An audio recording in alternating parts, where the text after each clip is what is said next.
Hello, and welcome to episode 2 of Ask Aphelia. Thank you all for sending in your questions through our submission form. We'll be working our way through them as we progress through season 1 of Ask Aphelia. Let's start with question 1. Is there a plan to rework the LUA API? We are indeed planning to make some significant changes to the control unit, LUA. It's too early to go into detail about these changes right now. However, it's safe to say that it will likely affect a lot of existing work.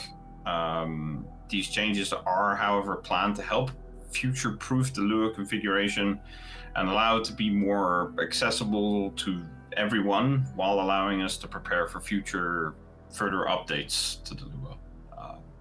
So yes, we are planning a rework and further work on the LUA API. Question 2. What constitutes griefing?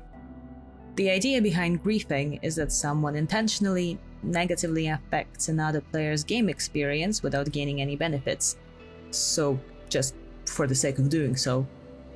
But there are some situations where the line can get real fuzzy, so we make sure to thoroughly review each report to have a better understanding of what happened there. For example, PvP, espionage, thievery, and piracy wouldn't be considered griefing, as all of this is a part of the regular gameplay. While luring someone into a tunnel on your own tile and then blocking the exit would definitely constitute griefing and is not a fun experience at all.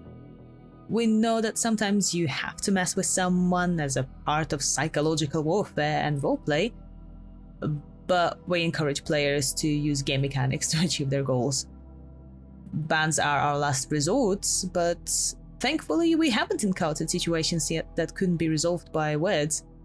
And that is a very good look on Duo Universe players. Question 3. At some point, are we getting different colored voxels to make RGB ships? Unfortunately, I don't have a concrete answer to this one. However, it's very high on my personal wish list of quality of life improvements, along with better systems for blueprint deployment and other such items. For now, however, if you really want a glowy colored effect, you can actually achieve this very similar effect using a screen and very high color values, since we implemented some form of HDR on the screen units. So you can make a screen glow just like Lumi, but in any color that you want.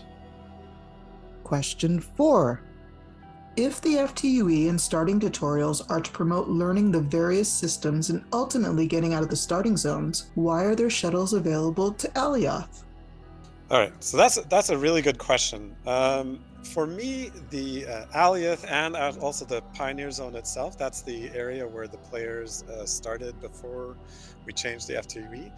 I still think that they provide a lot of resources for novice players. So, for example, the mission system is kind of surrounding the ARC ship, and there's the institutes and the districts themselves. I find that those are strong resources for beginning players.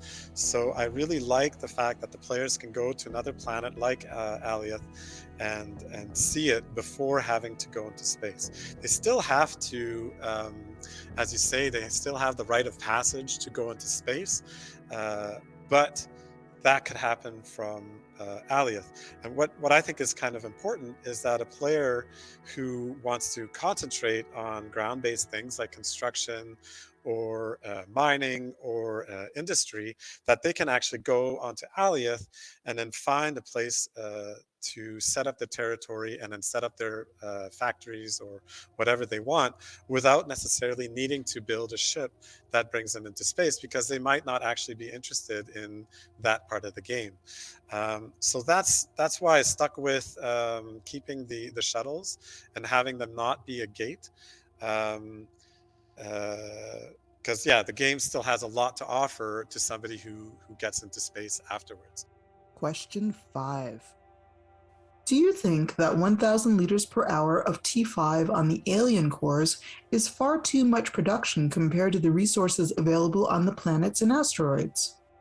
It is possible, that we have some more balancing to do with the alien cores. However, as in most cases, this is the first iteration on a feature that is available, and like with most features, we first need to observe the impact and the how it grows and how it's used in the community before we can decide what we're going to change or what we need to balance. It simply requires more than a few tests on the public test server to get those details ironed out. We also want to keep the alien cores very lucrative, and we kind of want there to be some contest over them with the intent of battles and people fighting over them and then exchanging hands because of their value. So that is one of the reasons why the resources on them are quite high, because they should be valuable. Thank you everyone for listening. We hope you've enjoyed this episode of Ask Aphelia, and we'll see you next time.